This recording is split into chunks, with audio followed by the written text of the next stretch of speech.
আসসালামু আলাইকুম। আন্তর্জাতিক বাংলা সংবাদে আপনাদের স্বাগতম। শুরুতে জানিয়ে দিব সংবাদ শিরোনাম, পরে বিস্তারিত। ইসরায়েলে আরও ক্ষেপণাস্ত্র হামলা চালাবে হুতি এবং সম্ভাব্য যুদ্ধের প্রতিক্রিয়া ইসরায়েলের জন্য বড় ক্ষতি ডেকে আনবে। আরও জানিয়ে দিব গুপ্তচর বৃত্তির দায়ে রাশিয়া থেকে 6 ব্রিটিশ কূটনৈতিক বহিষ্কার। অন্যদিকে গাজা ইসরায়েলের অপরাধযোগ্য বন্ধের আহ্বান অ্যাক্টর গিল্ডস অব আমেরিকা।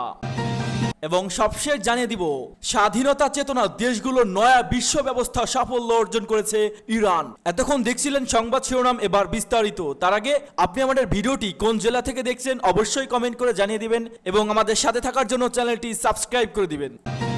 ইসরায়েলে আরও ক্ষেপণাস্ত্র হামলা চালাবে হুতি। ইসরায়েলের তেল আবিবে প্রথমবারের মতো ক্ষেপণাস্ত্র হামলা করেছে ইরান সমর্থিত ইয়েমেনের হুতিরা। রোববার দখলদার ইসরায়েলে লক্ষ্য করে একটি হাইপারসোনিক ব্যালিস্টিক ক্ষেপণাস্ত্র ছুড়ে ইয়েমেনের হুতি বিদ্রোহীরা। ক্ষেপণাস্ত্রটি নির্ভুলভাবে নির্দিষ্ট লক্ষ্যবস্তুতে আঘাত এনেছে বলে দাবি করেছেন হুতি মুখপাত্র ইয়াহিয়া সারে। তবে হামলার কেউ হতাহত হয়নি। ফিলিস্তিনিদের সঙ্গে সহিংসতা জানিয়ে এ ধরনের আরও হামলা চালানোর প্রতিশ্রুতি দিয়েছে হুতিরা। হুতি মুখপাত্র জানিয়েছে ইসরায়েলের আঘাত হানার আগে ক্ষেপণাস্ত্রটি 2400 কিলোমিটার পথ পাড়ি দিয়েছে। ইয়েমেন থেকে দখলদার ইসরায়েলে পৌঁছাতে ক্ষেপণাস্ত্রটির সময় লেগেছে 11.5 মিনিট। তিনি আরও জানিয়েছেন এই ক্ষেপণাস্ত্র আসার খবরে ইসরায়েলের ব্যাপক আতঙ্ক ছড়িয়ে পড়ে। এ সময় 20 লাখ ইসরায়েলি আশ্রয়কেন্দ্রে অবস্থান নেয়। দখলদার ইসরায়েলি এত মানুষ এর আগে কখনো একসঙ্গে আশ্রয়কেন্দ্রে যাননি। স্থানীয় সময় সকাল 6টা 35 মিনিটে ক্ষেপণাস্ত্রটি ইসরায়েলের মধ্যাঞ্চলে একটি খোলা স্থানে অবতরণ করে। এর কয়েক মুহূর্ত আগে তেল আবিব ও মধ্য ইসরায়েল জুড়ে বিমান হামলার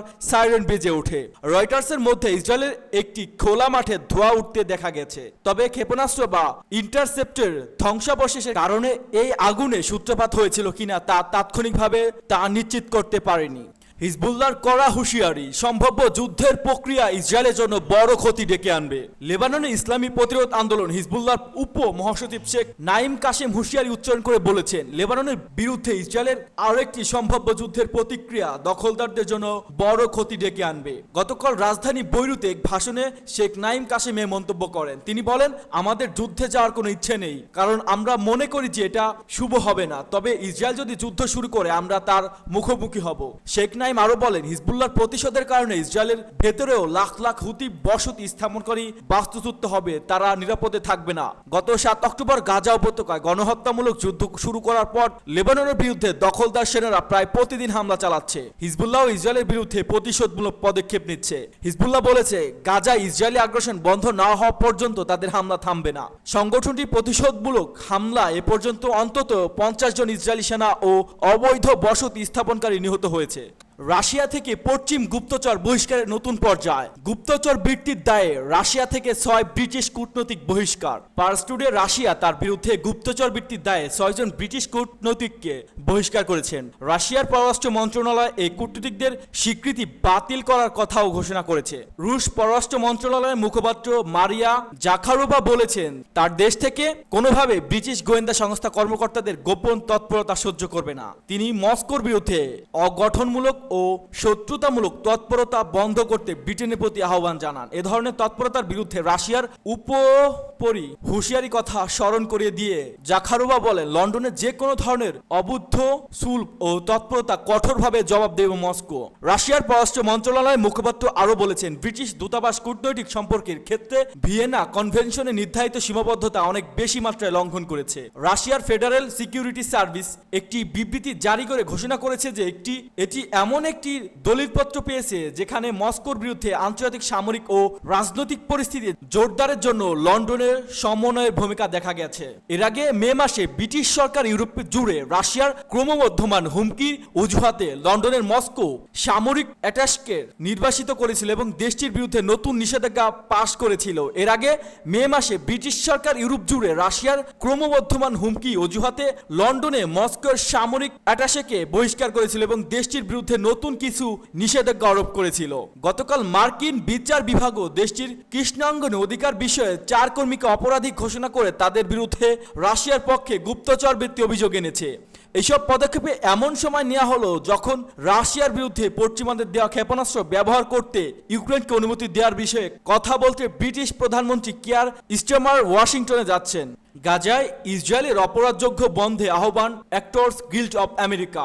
অবরুদ্ধ গাজা উপত্যকা ইহুদিবাদী ইসরায়েলের অপরাধযোগ্যের নিন্দা জানিয়ে একটি চিঠিতে অ্যাক্টর্স গিল্ড অব আমেরিকা সদস্যরা গাজায় অবিলম্বে যুদ্ধবিরতির কার্যকর প্রয়োজনীয়তার উপর জোর দিয়েছেন। একটি খোলা চিঠিতে অ্যাক্টর্স গিল্ড অব আমেরিকা 700 জনেরও বেশি সদস্য ফিলিস্তিনিদের সমর্থনে অ্যাসোসিয়েশনের অবস্থান, গাজায় একটি স্থায়ী যুদ্ধবিরতি, সাংবাদিকদের বিরুদ্ধে সহিংসতার নিন্দা এবং ফিলিস্তিনি পন্থী নেতাদের সমর্থন দেওয়ার আহ্বান জানিয়েছেন। পার্স টুডে অনুসারে Mark Ruffalo, Ramy Youssef, Susan Sarandon, মেরিলস ব্যারো এবং সিনথিয়া নিক্সন আমেরিকান অ্যাক্টর্স গিল্ডের কয়েকশো সদস্যের মধ্যে রয়েছেন। তারা এই সমিতির নেতৃত্বকে ফিলিস্তিনি জনগণের সরাসরি সমর্থন দেওয়ার কথা বলেছেন। শাক আফটার সভাপতি ফ্রান গ্রেচার্স এবং অন্যান্য ইউনিয়ন নেতারাও চিঠিতে ফিলিস্তিনপন্থী দৃষ্টিভঙ্গির কারণে এ সদস্যর কালো তালিকাভুক্ত হয়েও থেকে সুরক্ষা দেওয়ার আহ্বান জানিয়েছে। চিঠিতে বলা হয়েছে ইসরায়েলি সেনাবাহিনী নিরাপদ এলাকায়, স্কুল ও হসপিটালে একের পর এক হামলা চালিয়ে যাচ্ছে। এসব এলাকাকে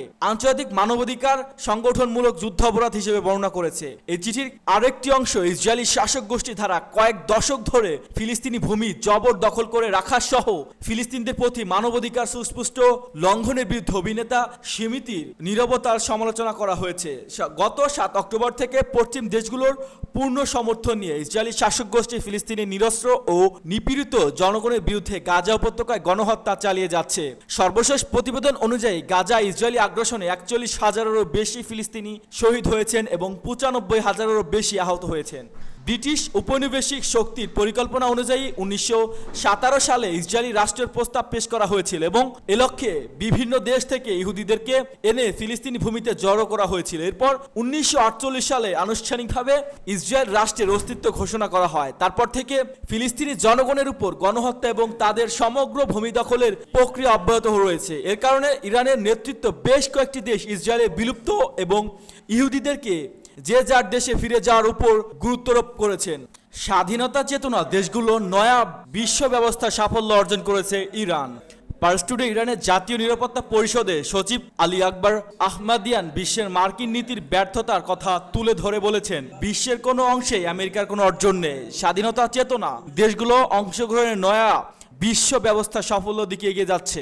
মিনস্কে বেলারুশের জাতীয় নিরাপত্তা পরিষদের সচিব আলেকজান্ডার উলফোভিয়াসের সঙ্গে এক বৈঠকে তিনি কথা বলেন। ইরানের নিরাপত্তা বিষয়ক এই শীর্ষ কর্মকর্তা দুই দেশের মধ্যে রাজনৈতিক নিরাপত্তা ও অর্থনৈতিক ক্ষেত্রে সম্পর্ক জোরদারের আহ্বান জানান। পার্স টুডে জানাচ্ছে, অর্থনৈতিক ক্ষেত্রে বিশেষ করে শিল্প, খনিজ এবং বাণিজ্য ক্ষেত্রে সহযোগিতা বাড়ানোর উপর জোর দেওয়া হয়েছে। ইরানের জাতীয় নিরাপত্তা পরিষদের সচিব আল আকবর আহমদিয়ান আন্তর্জাতিক ব্যবস্থার বহুপাক্ষিকতা প্রয়োজনীয়তা বিষয়ে দুই দেশের অভিন্ন দৃষ্টিভঙ্গির কথা উল্লেখ করে বলেন, এটা একটি অনস্বীকার্য বাস্তবতা যে বর্তমান বিশ্ব পরিস্থিতি এবং বিশ্ব ব্যবস্থা পরিবর্তন হচ্ছে। তিনি আরো বলেন, আমেরিকা সহ বিভিন্ন পশ্চিমা দেশগুলো একসময় বিশ্ব বাণিজ্যকে হাতিয়ার হিসেবে ব্যবহার করে অন্য দেশগুলোকে পিছিয়ে ফেলার চেষ্টা করেছিল। এখন তারা নিষেধাজ্ঞাকে হাতিয়ার হিসেবে ব্যবহার করছে।